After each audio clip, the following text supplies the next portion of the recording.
રાજપીપળા શહેરમાં નગરપાલિકા દ્વારા પબ્લિક ગાર્ડનની જગ્યા પર કોમર્શિયલ બાંધકામ કરી નાણાંનો દુરુપયોગ કરતા આ અંગે યુવરાજ માનવેન્દ્રસિંહે અમદાવાદ હાઈકોર્ટમાં પીએલઆઈ દાખલ કરી છે.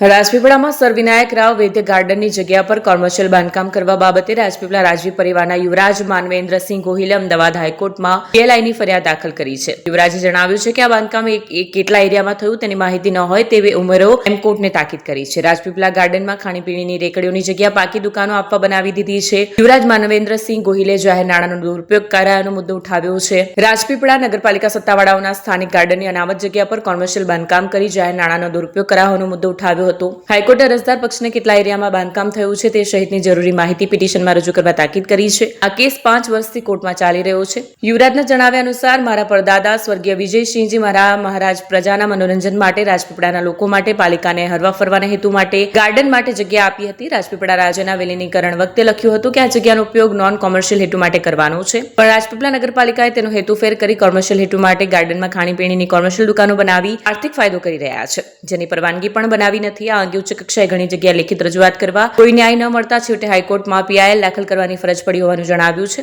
ગાર્ડનમાં બનાવેલ ગેરકાયદેસર બાંધકામ તોડી પાડવાની પણ માંગ કરી છે.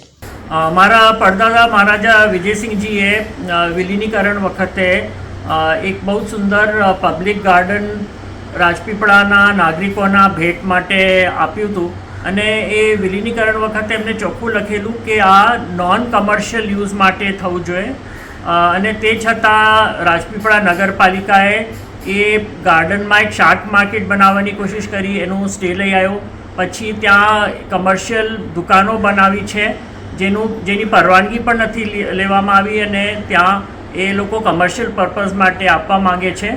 મેં ઘણા બધા કાગળો લખ્યા છે પ્રાદેશિક કમિશનરને, કલેક્ટરને, નગરપાલિકાને, પણ કોઈ પણ જાતનો જવાબ નહીં આવતા છેલ્લે મને અમદાવાદ હાઈકોર્ટમાં એક પીઆઈએલ મેં દાખલ કરી છે અને મને જાણવું છે કે વગર પરવાનગીએ અને હેતુફેર કરીને નગરપાલિકાએ જે કાર્ય કર્યું છે એનું મને જવાબ જોઈએ છે.